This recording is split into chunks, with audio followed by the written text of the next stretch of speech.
Hello friends, welcome to banana leaf சமையல்.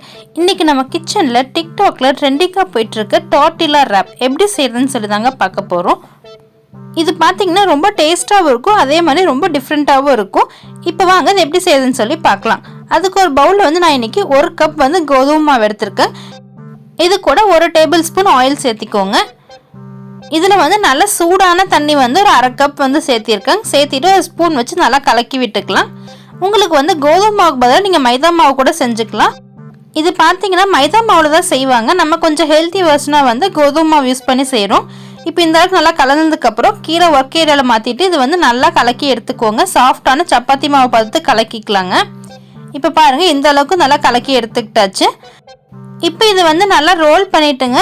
ஈக்குவலான உருண்டையாக வந்து நம்ம பிரித்து எடுத்துக்கலாங்க. எல்லாமே ஒரே சைஸ் உருண்டையாக பிரித்து எடுத்துக்கோங்க. இப்போ பாருங்கள், நான் எடுத்துக்கிட்ட 1 கப்புக்கு வந்து எனக்கு 7 சப்பாத்தி கிடைக்க போகுதுங்க. இப்போ இது எல்லாத்தையும் வந்து ஒரு பக்கம் உருட்டி எடுத்து வச்சுக்கலாம். இப்போ இது உருட்டி வச்சுட்டுங்க. இது ஒரு 15 நிமிஷம் வந்து நம்ம ஊற வச்சிடலாங்க. இப்போ பாருங்கள், 15 மினிட்ஸ் ஆயிடுச்சு. நம்ம இப்போ வந்து உருட்டி எடுத்துக்கலாங்க. கொஞ்சமாக மாவு தூவி விட்டு நம்ம சப்பாத்தி உருட்டுற மாதிரி உருட்டி எடுத்துக்கோங்க. நல்லா சன்னமாக உருட்டி எடுத்துக்கோங்க. ரொம்ப தின்னாக இருக்கணும், அந்த அளவுக்கு நல்லா உருட்டி எடுத்துக்கோங்க. இந்த ரெசிபி செய்யறதுக்குங்க நம்ம வந்து தனியாக மாவு கலக்கி தான் செய்யணுன்ட்டு கிடையாதுங்க. நம்ம செய்கிற சப்பாத்தி வந்து மிச்சமானா கூட அதில் வந்து இதே மாதிரி நீங்கள் வந்து ரேப் செஞ்சுக்கலாங்க. இப்போ பாருங்கள், உருட்டி எடுத்துக்கிட்டாச்சு. நான் திக்னஸ் காமிக்க பாருங்கள், இந்த அளவுக்கு தான் இருக்கணும். இப்போ நம்ம வந்து தோசைக்கல்லில் போட்டு எடுத்துடலாம்.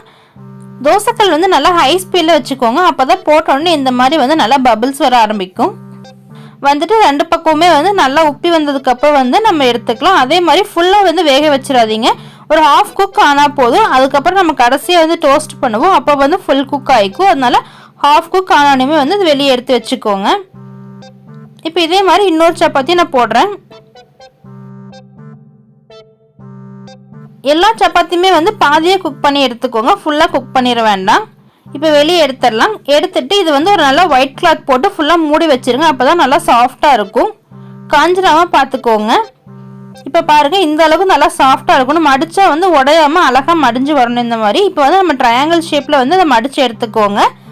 நல்லா ப்ரெஸ் பண்ணி மடிச்சுக்கோங்க, அப்போ தான் அச்சு நல்லா தெரியும். இப்போ மடித்ததுக்கப்புறம் ஒரு பக்கத்தை மட்டும் இந்த மாதிரி கத்தி வச்சு நல்லா வந்து கட் பண்ணி எடுத்துக்கலாம். இப்போ பாருங்கள், இந்த அளவுக்கு கட் பண்ணிக்கோங்க. இதுக்குள்ளே வந்து உங்களுக்கு எந்த மாதிரி ஸ்டஃபிங்ஸ் வேணுமோ அந்த மாதிரி நீங்கள் வச்சுக்கலாம். கிட்ஸ்க்கெல்லாம் கொடுக்குற மாதிரி இருந்தால் இந்த மாதிரி நியூட்ரலாக பனானா ஃப்ரூட்ஸ் வந்து உள்ளே வச்சு கொடுத்துக்கலாம். இந்த மாதிரி வச்சு கொடுக்கும்போது கண்டிப்பாக இங்கே வந்து ஃப்ரூட்ஸ் எல்லாம் விரும்பி சாப்பிடுவாங்க. நான் இன்றைக்கி வந்து நியூட்ரலாக பனானா, பீனட் பட்டர், அப்புறம் ஆல்மண்ட் ரைஸ் இதெல்லாம் வந்து உள்ளே ஸ்டஃப் பண்ணி வச்சுருக்கேங்க. இந்த மாதிரி உள்ளே வச்சுக்கிட்டு இதை வந்து நம்ம ட்ரையாங்கிள் ஷேப்லேயே வந்து ஃபுல்லாக ரேப் பண்ணி எடுத்துக்கோங்க. நம்ம நைட்டுக்கு செய்கிற சப்பாத்தி வந்து 2 மீதம் இருந்தால் போதுங்க. குயிக்காக ஒரு பிரேக்ஃபாஸ்ட் வந்து நம்ம ரெடி பண்ணிக்கலாம். இது பிரேக்ஃபாஸ்ட்டாகவும் சாப்பிட்டுக்கலாம், ஈவினிங் ஸ்நாக்ஸாகவும் சாப்பிட்டுக்கலாம். ரொம்ப நல்லாயிருக்கும். இப்போ பாருங்கள், இந்த மாதிரி ஃபுல்லாக வந்து ரேப் பண்ணி எடுத்துக்கோங்க. இப்போ இதே மாதிரி இன்னொரு செட் ரெடி பண்ணிக்கலாங்க. இப்போ இதில் வந்து என்ன வைக்க போகிறேன்னா பனானா, பீனட் பட்டர், ஆப்பிள், அதுக்கப்புறம் வந்து ஜாம் வைக்க போகிறேங்க. நம்ம சேனலில் ஆல்ரெடி வந்து மிக்ஸ்டு ஃப்ரூட் ஜாம் எப்படி செய்யுதுன்னு சொல்லிட்டு ஒரு வீடியோ போட்டிருக்கோங்க. உங்களுக்கு தேவைப்பட்டுச்சுன்னா அதோட லிங்க் நான் டிஸ்கிரிப்ஷனில் கொடுக்குறேன், அதை போய் செக் பண்ணி பார்த்துக்கோங்க. உங்களுக்கு வந்து உள்ளே என்ன ஃப்ரூட்ஸ் வைக்க பிடிக்குமோ அந்த ஃப்ரூட்ஸ் வச்சுக்கோங்க. இப்போ இது வந்து நம்ம வந்து தோசைக்கல்லில் டோஸ்ட் பண்ணி எடுத்துக்கலாம். அதுக்கு வந்து லைட்டாக வந்து கொஞ்சம் பட்டரை ஆட் பண்ணிவிட்டு இதுக்கு மேலே வந்து நம்ம ரேப் பண்ணி வச்சுருக்கிற டோட்டலாக வந்து உள்ளே ஆட் பண்ணிக்கோங்க. இது வந்து 2 பக்கமே நல்லா டோஸ்ட் பண்ணி எடுத்துக்கோங்க. இப்போ நாங்கள் டோஸ்ட் பண்ணி எடுத்துக்கிட்டேன்.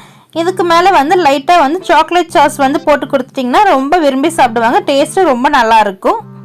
தினம் ஒரு சமையல், தினம்தோறும் ருசிப்போம். தேங்க்ஸ் ஃபார் வாட்சிங். இந்த வீடியோ உங்களுக்கு பிடிச்சிருந்துன்னா லைக் பண்ணுங்கள், ஷேர் பண்ணுங்கள், கமெண்ட் பண்ணுங்கள், மறக்காமல் சப்ஸ்கிரைப் பண்ணிக்கோங்க.